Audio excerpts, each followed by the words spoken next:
దేవుని స్తోత్రం. మరి ఒక దినం కూడా హాస్పిటల్ పాలు కాకుండా సంపూర్ణమైన ఆరోగ్యం అనుగ్రహించిన దేవుని స్తుతిస్తున్నాను.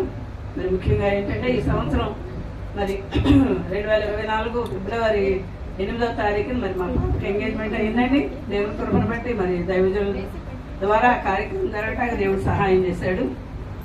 అయితే అది అయిన వారం 1 వీక్కి మరి మా అల్లుడు గారికి యాక్సిడెంట్ అయిందండి. కానీ అయినప్పటికీ 6 మంత్స్ ఆవిడ రెస్ట్ తీసుకోవడానికి దేవుడు సహాయం చేశాడు. మళ్ళా మరి కృపను బట్టి ఆగస్టు 17వ తారీఖున వివాహం ఏర్పాటు చేయడానికి దేవుడు సహాయం చేశాడు. మరి ఈ విషయాల్లో దేవుడు ఎంతో కృప చూపించాడండి. మరి మా యొక్క చిరకాల కోరిక మరి వాళ్ళ తమ్ముడు ఎంతో ప్రయాసపడ్డాడు వివాహ విషయంలో ఎంతో ఘనంగా చేయాలని.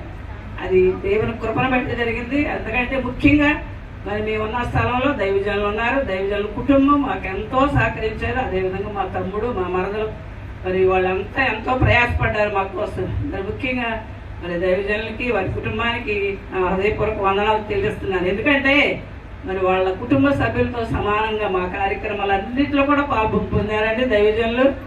మరి అందరిని బట్టి నేను దేవుని నాకు స్తుతిస్తున్నాను. దేవుని స్తోత్రం. మరి మా కుటుంబ సభ్యులందరూ కూడా మా అల్లుళ్ళు ఏంటి, మా పాపలు ఏంటి, అందరూ కూడా ఎంతో సహకారంగా మరి దేవుడు కార్యం జరిగించాడు.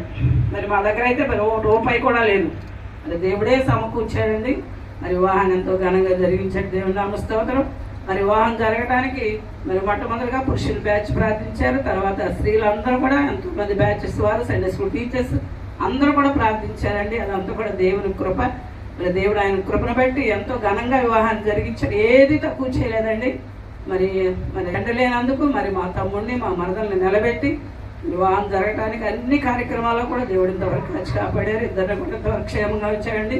అందుని బట్టి దేవుని స్తోత్రం చెల్లిస్తున్నాను. మరి ఈ సంవత్సర కాలంలో మరి మా చెల్లికి చాలా బలహీనత వచ్చింది. ఆయన దేవుడు స్వస్థపరిచాడు. దేవుని స్తోత్రం. మరి మా బాబు ప్రయాణాల్లో కూడా ఎంతో తోడుగా ఉన్నాడు. వాడు కూడా బండి మీద చాలా చాలా దూరాలు ప్రయాణాలు చేస్తూ ఉంటాడు. ఉద్యోగం నిమిత్తం అయినా ఎంతో కాచి కాపాడాడు. ఇంతవరకు మా కుటుంబ సభ్యులందరినీ క్షేమంగా వచ్చాడు. మా కుటుంబాన్ని మరి మా చెల్లిని, వారి 3 బిడ్డల్ని, నన్ను, మా కుమార్తె నల్లుని క్షేమంగా ఉంచాడండి. దేవుని స్తోత్రం. అంతేకాదు మరి మా తమ్ముడిని, మా మరదల్ని ఆమె కూడా ఎంతో బలహీనతలు వచ్చింది. దేవుడు స్వస్థపరిచాడు. మరి దూరంలో ఉన్న మా మేనల్లోని కూడా దేవుడు ఇంతవరకు క్షేమంగా వచ్చినందుకు దేవుని స్తుతిస్తున్నాం. మరి ఇంకా దేవుని కోసం నమ్మకంగా మేము అంతవరకు జీవించినట్టు మీరందరూ మా కోసం ప్రార్థించండి. మీ అందరికీ మరి ఒకసారి ప్రభునామ వందనాలు చెల్లిస్తున్నాం. మరి ముఖ్యంగా దైవజనులకి ప్రత్యేకమైన వందనాలు చెల్లిస్తూ సాక్ష్యం ముగిస్తున్నాను.